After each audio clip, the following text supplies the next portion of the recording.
Hello. Hi. It's great to see everyone here. My name is Anjali Malhotra. I'm the Global Director of Apple Music Classical, and I'm very excited to be able to host and moderate this panel today on the powerful impact of recording music in Dolby Atmos. So today, we're going to talk about how this technology is changing the way music is made, and more importantly, how it feels when you listen to it. Because it's not just about sound anymore, it's an experience, and it's one that is creating a whole host of new possibilities for musicians and producers. In order to talk about this, I'm very excited today to have two amazing guests with me. The first is a 5-time world #1 DJ, Grammy-nominated producer, label owner, radio host, and global ambassador to electronic music, Armin van Buuren.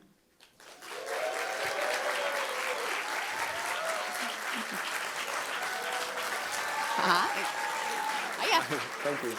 And joining him is David Stiegler, who's content relations at Dolby Atmos Europe. David spends his time working with labels, artists, producers, and studios, mixing and producing music in Dolby Atmos. David, can you come up? Thank you.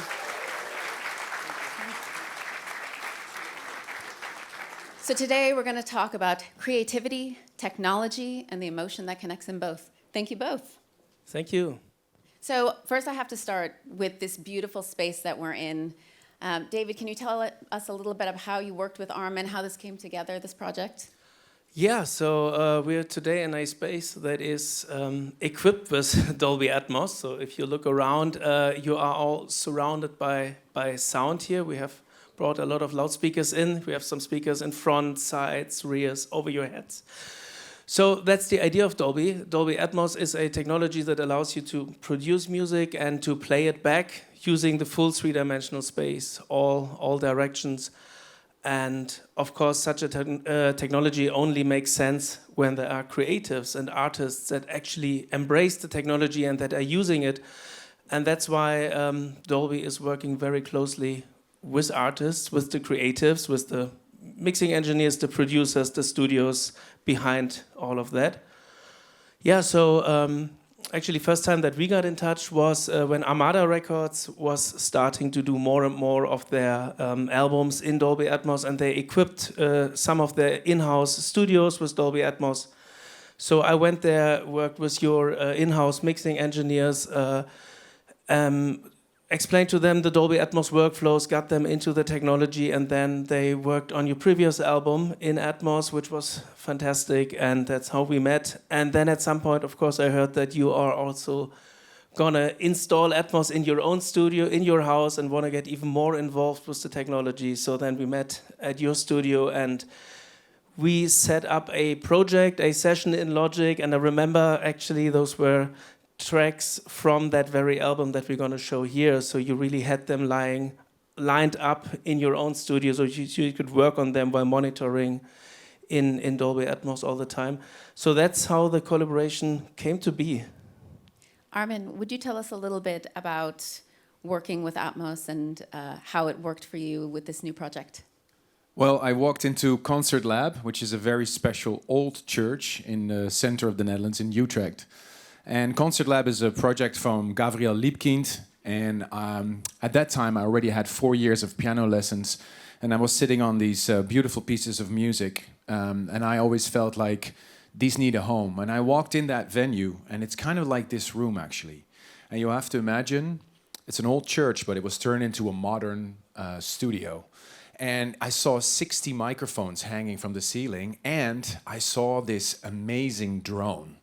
A drone that was able to film the performance of the performers in one take without a noise floor. And there's only one room in the world currently. I think they're building a new one in New York. But currently it's the only room that is available that's able to record my performance or any performance with Dolby Atmos and in one take. So I think the catch of what I wanted to do was like, wow, imagine if I sit here, I record those piano pieces with an orchestra in one take. So no AI, no fixing in post-production, we needed a few takes, I'll be honest, but all the music on the album is basically recorded in one take. And for me, this was real Atmos, because when we did the recording, this is March of this year, I went to Stamped Recording Studios, Martin Garrix's studio, and he has a beautiful room that was really equipped for mixing the Dolby Atmos. First, we did some demo mixes in my studio, and then we did the final mixing in Atmos. And guys, you're gonna hopefully one day really experience the music in Dolby Atmos. It's not, stereo is amazing, but experiencing the music will really bring you, you know, you're almost sitting next to me at the piano, and I think that is such a beautiful thing. It's really adding another dimension to, the experience of the listener. That's great. That's a good segue to see a clip.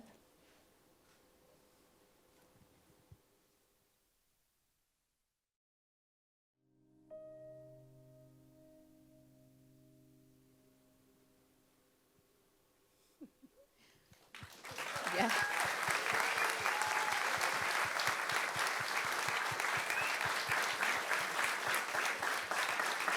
Wow. Yeah, it's really, don't make me cry. There's so much to unpack and so much to talk about, so I'm glad we have this time. At Apple Music Classical, we are really proud to partner with you exclusively on this album launch. We've been huge supporters and believers in this. We think it's really important what you're doing and what you're bringing to the world of classical music. Tell us a little bit more about why classical, why now? Well, I think basically the movie just stated it. I think one of the major influences is my father. I don't know where he is, but here he is. It's all your fault.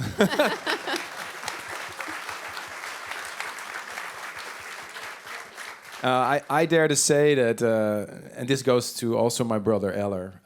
My brother Eller is a very well-respected, conservatory-studied guitar player. So you have to understand, my dad used to listen to this beautiful classical music. My brother was the biggest fan of guitar music, Joe Satriani and all that, and I was into dance music. So you can imagine my mom was bringing tea to all the rooms, and there was a lot of noise in our house. But the lines weren't as strict as you may think. You know, my dad, he said he loved the Orb ambient, and my brother had some Prodigy CDs. So I think what we were looking for in our house was not necessarily, oh, this is classical music, or this is guitar music, or this is dance music. We were looking for a feeling. We were looking for an emotion.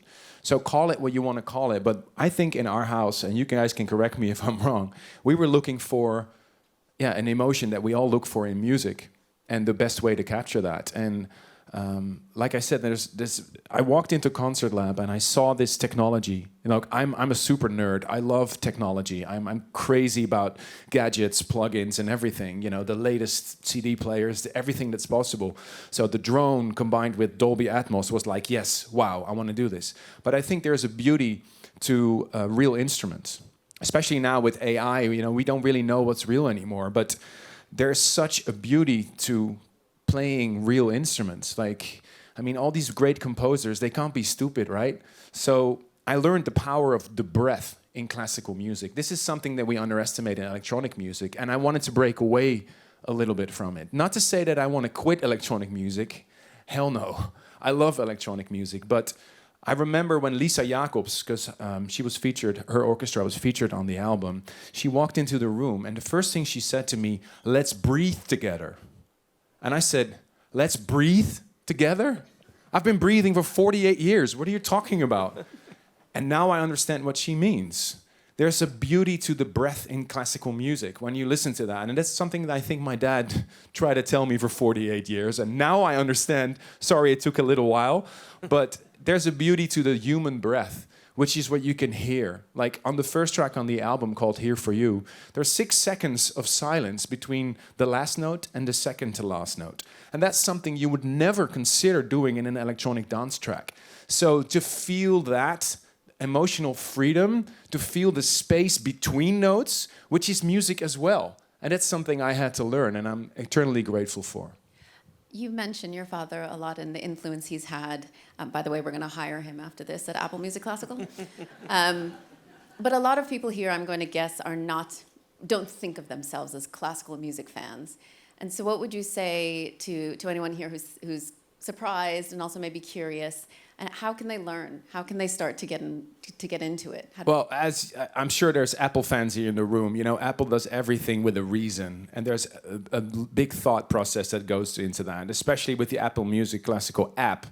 It's such a great app. It's different than a normal music app because you can search for example, for a composer or orchestra. So it's very detailed. And it doesn't matter if you're a classical music fan or not. There's something there you can find. Like, for example, I'm a massive, massive fan of piano music. And the word classical, I'm always a little bit intimidated. But when I started playing with the app, I was like, wow, I love a little bit of Einaudi. Let's see where else I go. And the app kind of directed me, and there's so much what I love about the app also is the storytelling. You know, when you hear, my dad used to always, he actually has a radio show that I highly recommend listening to, because he told me the stories of these classical composers. I was immediately interested, like, wow, like one of my favorite classical pieces, for example, is Miserere by Allegri, and that story is just so amazing that Mozart went into the Sistine Chapel and heard the piece.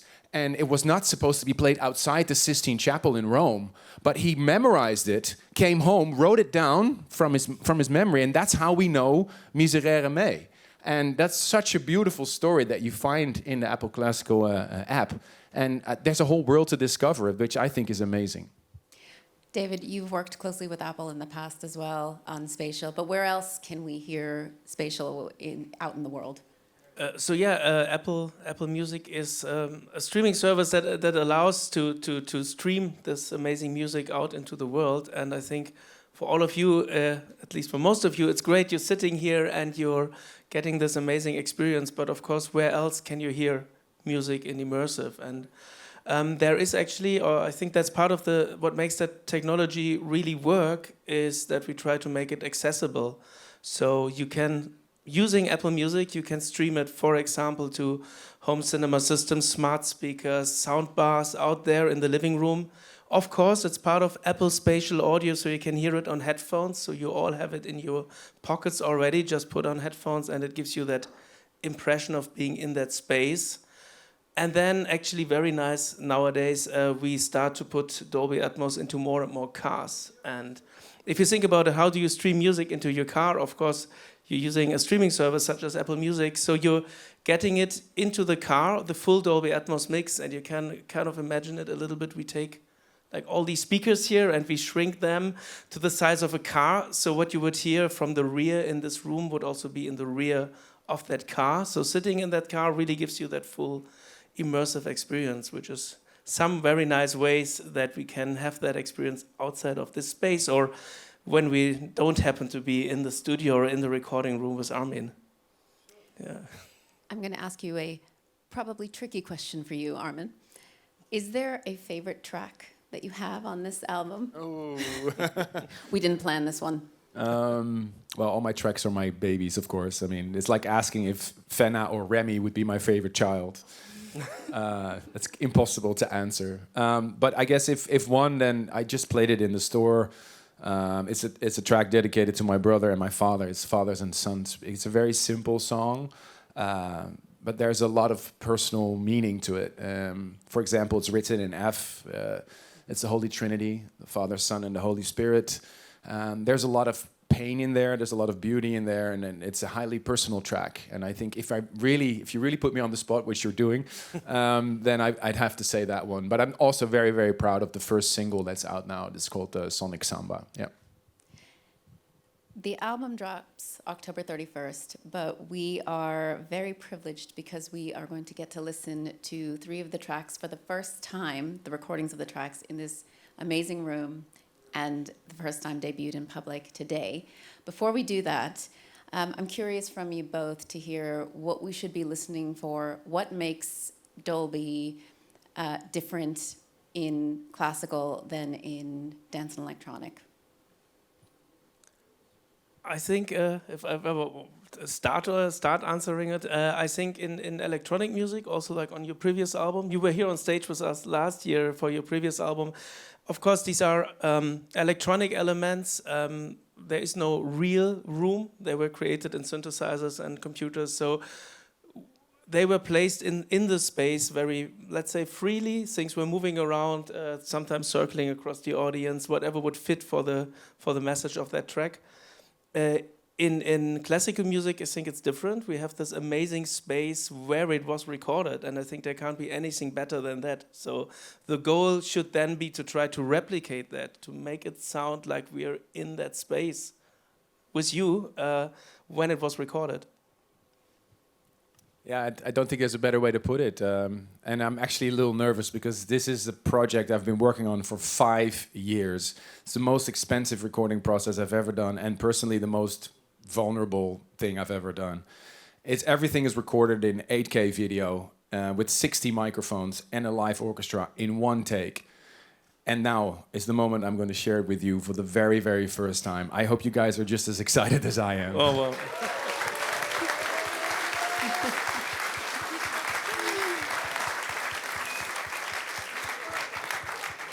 Yep, so I think we should go ahead and play them.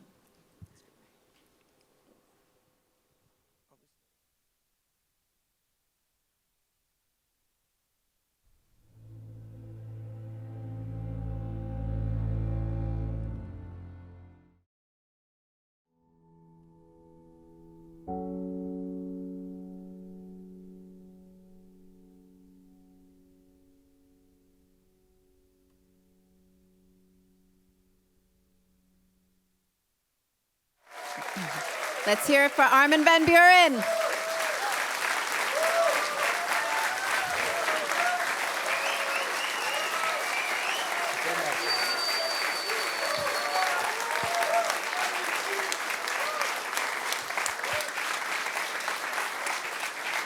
Album's out October 31st, Apple Music Classical, Apple Music. Thank you everyone for being here and for sharing your time with us. Enjoy the rest of ADE in your afternoon.